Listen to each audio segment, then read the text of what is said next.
Je dois dire que je suis sidéré par ce que j'ai entendu.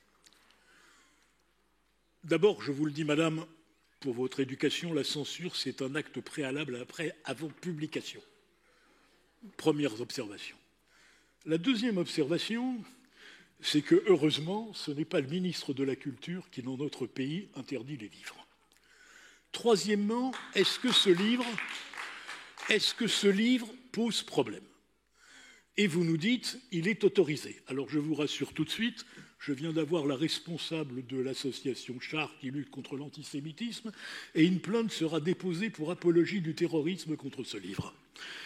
Mais ce qui me sidère, c'est que vous considérez que publier un livre qui appelle à la destruction d'un État, qui glorifie le terrorisme auprès des enfants, c'est la liberté d'expression. Ça n'est pas la liberté d'expression. L'apologie du terrorisme, ce n'est pas la liberté d'expression. Et vous voyez, votre discours serait crédible si la ville avait demandé le retrait de ce livre. Là, vous lutteriez contre l'antisémitisme et contre le terrorisme. Mais la complaisance que vous manifestez à l'égard de ce livre, elle est scandaleuse. Alors, si vous considérez qu'il est normal que dans le climat d'antisémitisme qui existe dans ce pays, et comme l'a dit imprudemment mon collègue Ferraud, le 7 octobre, jour où il y a 2 ans, on s'est livré au plus grand pogrom antisémite, avec le slogan « From the river to the sea », c'est parfaitement normal, alors nous n'avons pas la même conception ni de la liberté d'expression, ni de la lutte contre le terrorisme, ni de la défense de la démocratie. Et donc j'espère que les tribunaux condamneront ce livre pour apologie du terrorisme, j'espère qu'il sera retiré. Et dans ces conditions, même si d'une manière byzantine, on nous explique que la librairie, l'association, c'est pas la même chose, etc., est-ce que vous vous rendez compte du message que vous allez envoyer en expliquant que la ville subventionne une association liée à une librairie où, dans sa vitrine, le 7 octobre, eh bien, on vient dire que publier et mettre en vente un livre qui appelle à la destruction de l'État d'Israël, à la négation du peuple juif, c'est parfaitement normal. Eh bien, si vous le faites, bravo pour vous, mais moi, je ne peux pas m'associer à ça, et c'est pour ça que je voterai ce vœu.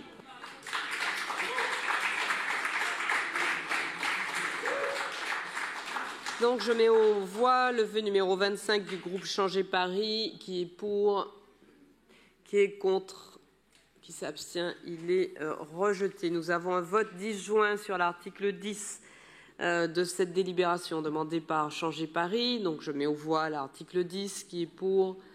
Ah, pardon. Après. Donc, qui est pour, qui est contre, qui s'abstient, il est adopté. Je mets aux voix le projet d'Essol 149 qui est pour, qui est contre, qui s'abstient, il est adopté. Monsieur le Premier adjoint.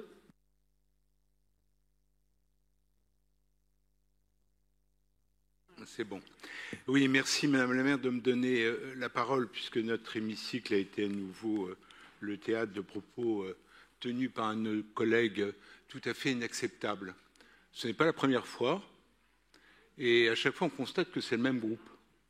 C'est le même groupe qui récidive dans la provocation et à chaque fois les élus de la majorité municipale, des 3 groupes de la majorité municipale, se font accuser des pires maux de notre histoire. Comment oser émettre un seul instant dans cet hémicycle, sur les bancs de la majorité municipale, qu'il puisse y avoir des complices de la Shoah, des complices de ceux qui ont commis l'irréparable avec la Shoah?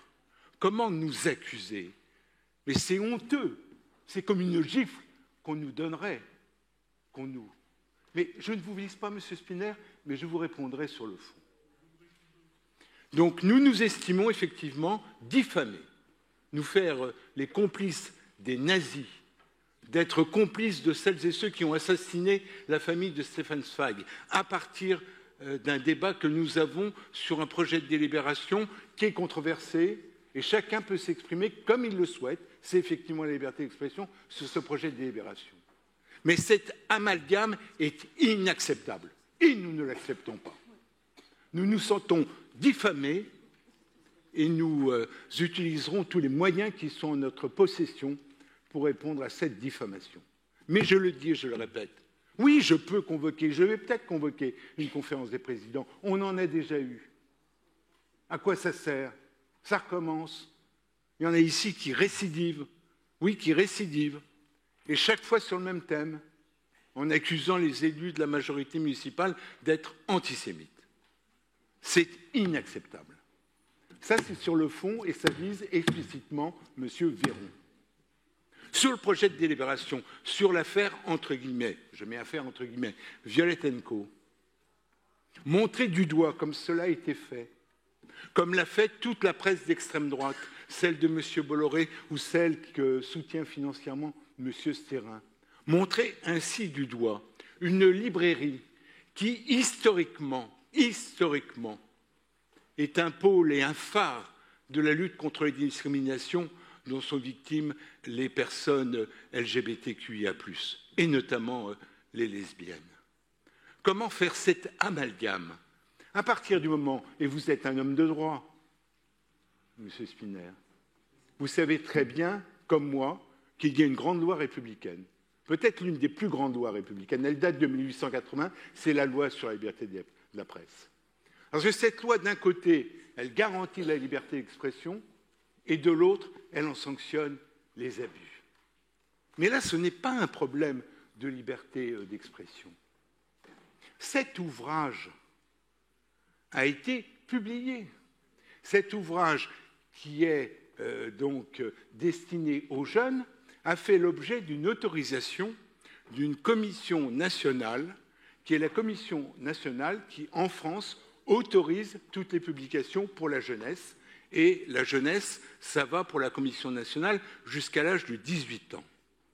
Et cette commission nationale est placée sous l'autorité du ministère de la Justice. Donc, si cet ouvrage s'est retrouvé dans une librairie, celle-là et sans doute d'autres, c'est parce qu'elle a été autorisée par une commission nationale placée sous la responsabilité du ministère de la Justice, donc de l'État, puisque cet ouvrage a été publié il y a plus d'1 an. À partir de là, vous pointez du doigt, non pas l'auteur, condamnable, l'éditeur, condamnable. Vous estimez donc, puisque je vous regarde réagir à mes propos, que cet ouvrage serait passé à travers, sans doute, la Commission nationale et le rôle qui est le sien. Qu'importe.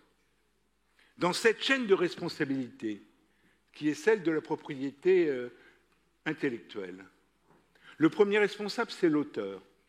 Le second responsable, c'est l'éditeur. Et le troisième responsable, c'est le diffuseur.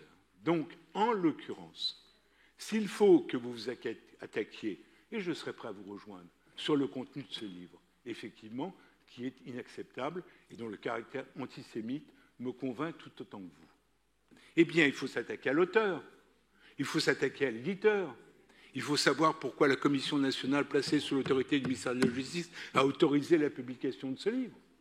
Mais vous attaquez à la librairie qui ne fait que le diffuser, c'est vraiment la facilité, surtout quand c'est Violette & Co. et que c'est une librairie, effectivement, spécialisée dans la lutte contre les discriminations.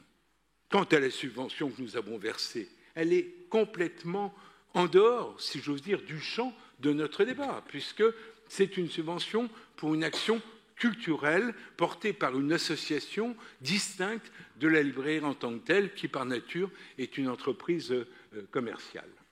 Donc dans cette affaire, je pense que nous pouvons nous retrouver sur la condamnation du contenu du livre. En tout cas, pour moi, ce n'est pas l'objet, il n'y a aucun sujet là-dessus. Mais par contre, je voudrais qu'on vise à ce moment-là celles et ceux qui ont été coupables de l'écrire et de le publier, parce que c'est là la vraie responsabilité. Et en tout cas, notre Assemblée, en ce domaine, ne porte aucune responsabilité, et surtout de la propagation de l'antisionisme, voire, et allons-y, de l'antisémitisme.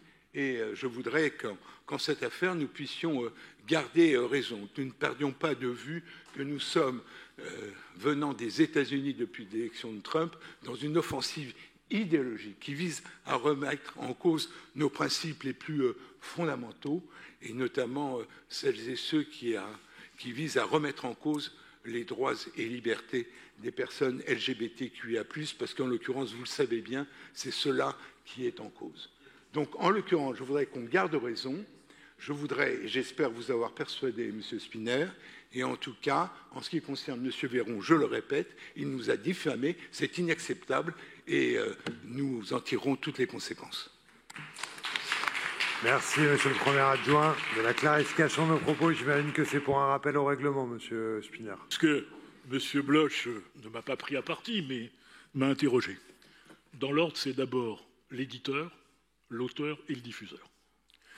Et vous avez raison, je prends acte avec intérêt que vous reconnaissez vous-même que la diffusion de cet ouvrage est un scandale, puisque cet ouvrage est un ouvrage antisémite.